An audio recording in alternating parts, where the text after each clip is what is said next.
kuraririmba nyuma.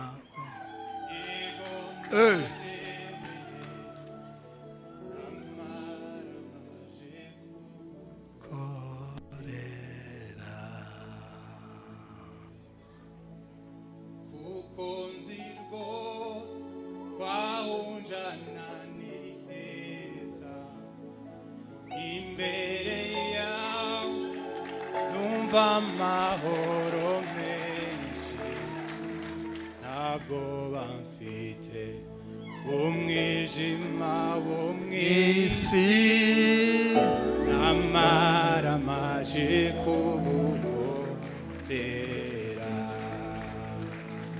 kuko nzi rwose twahunjana ni heza imbere yawe ndumva amahoro menshi ntabwo bamfite umwijima wo mw'isi namaramaje kugukorera.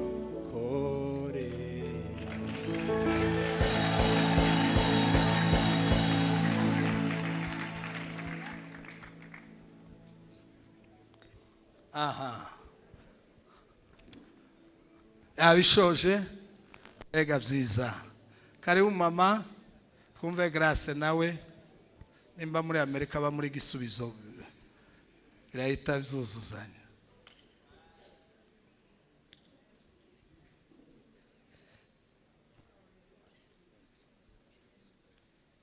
My love,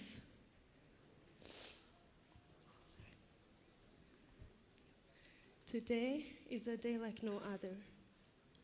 It is a day we prayed for a very long time. As we enter this new chapter of our lives, I vow to love you and stay with you through it all, no matter the situation.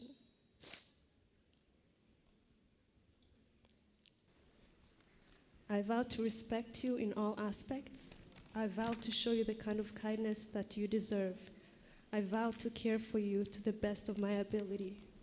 I vow to choose kindness over anger and communicate with love and understanding.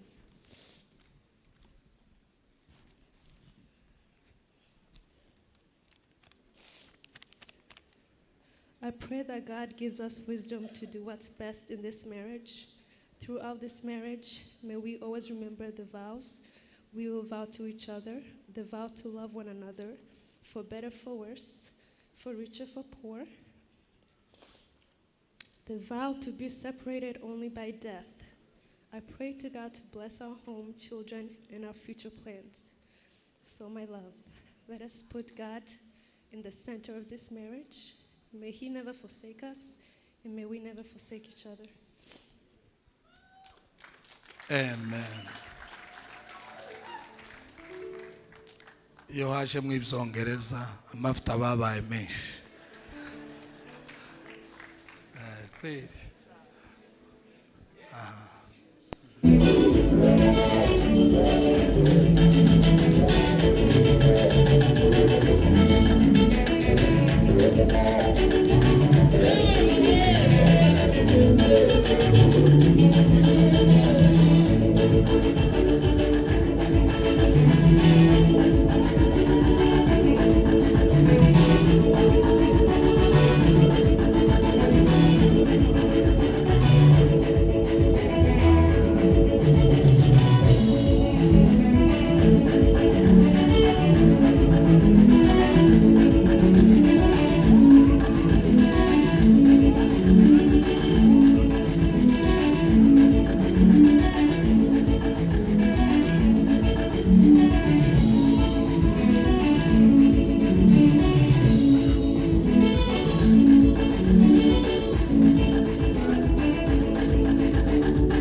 Jewe Bigabo Paul ngwisemo wowe n'abagigi Grace ngo umbere umugore w'isezerano imbere y'Imana n'imbere y'itorero ryayo. Ngwisemo ko nzagukunda, ko nzakubaha kandi kubahishe muri zose. Turwaye cyangwa turi bazima, tukinye cyangwa dukize. Ndemeza ko tuzabana akaramata, ko nta kizadutandukanya kinturutseho. Imana imfashe kuzasoza iyi ndahiro. Amen. Amen.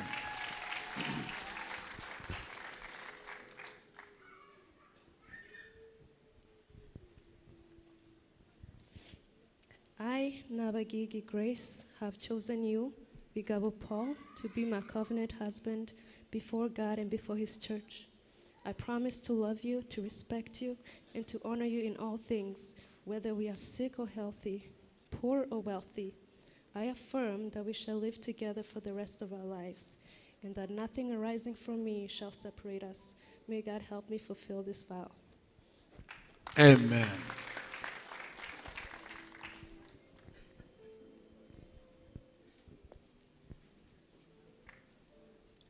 Jewe Mugisha Diama ngwisemo wowe wase patrone ngumbere umugore w'isezerano imbere y'Imana Nanzwe. Ni igitabo muzubakiraho mugiye ubu mutangiye urugendo rwo kubaka urugo rwanyu. Iki gitabo nico kizabafasha. Nimugenda mukagishira mu kabati, ubuzima bw'umuntu twabisobanuye, twaranabisobanuye, kizatuma mu bumwe, mukorera mu bumwe no mu rukundo. Muzosome amabwiriza yacu, kizabubaka, kizabubakira, kizabafasha, kizabageza kubikomeye mu isi, kizabageza no mu bwami bw'Imana. Imana izabibafashemo.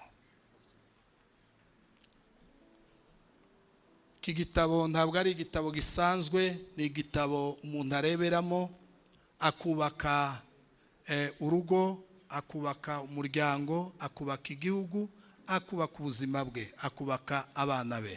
Iki gitabo tukibahaye ngo muzakireberemo, kizabafasha kubaka ibyiza byose mu rugo rwanyu no mu muryango wanyu. Imana izabibafashemo. Iki gitabo tukibahaye atari umuhango w'idini, tukibahaye kugira ngo tuvuge imirimo yawe. Amimana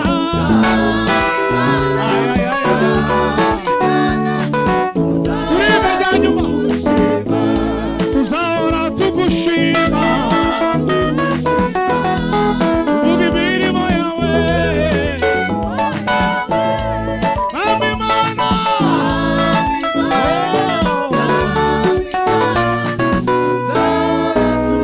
isirimba komera Imana amashyi menshi. Amen.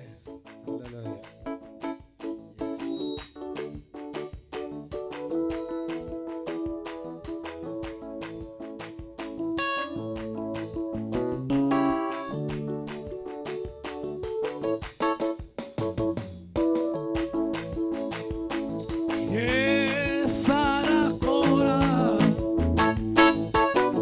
kuri arakora ubwo utarasubizwa kuko umutima Yesu arakora atuye inyuma y'ibihe arutitangiriro ibihe byahinduka we nibimukoraho Yesu arakora. Yes, arakora kuri arakora gutarasubizwa kuko umutima Yesu arakora atuye inyuma y'ibihe kuko umutima Yesu arakora atuye inyuma y'ibihe arutitangiriro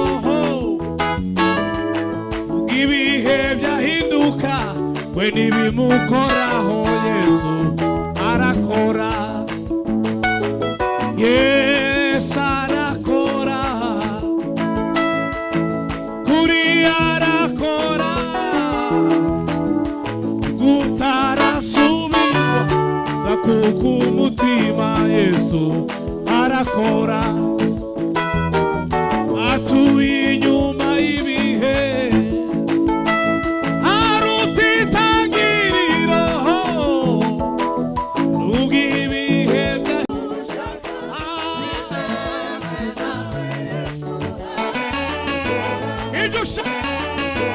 ibyo ushaka bimenywe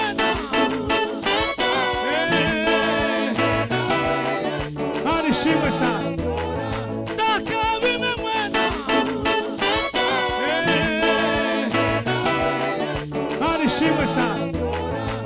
You shall come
Imana irabwishimiye.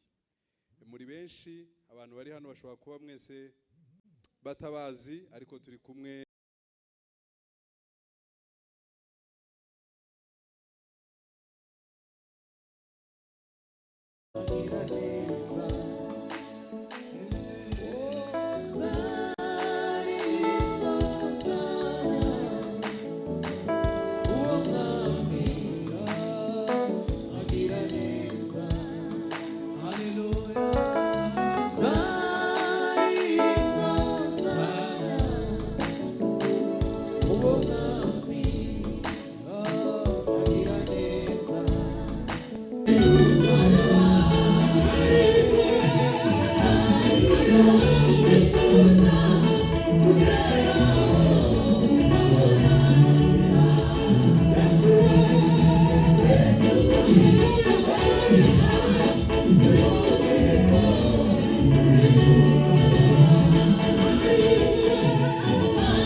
Thank you.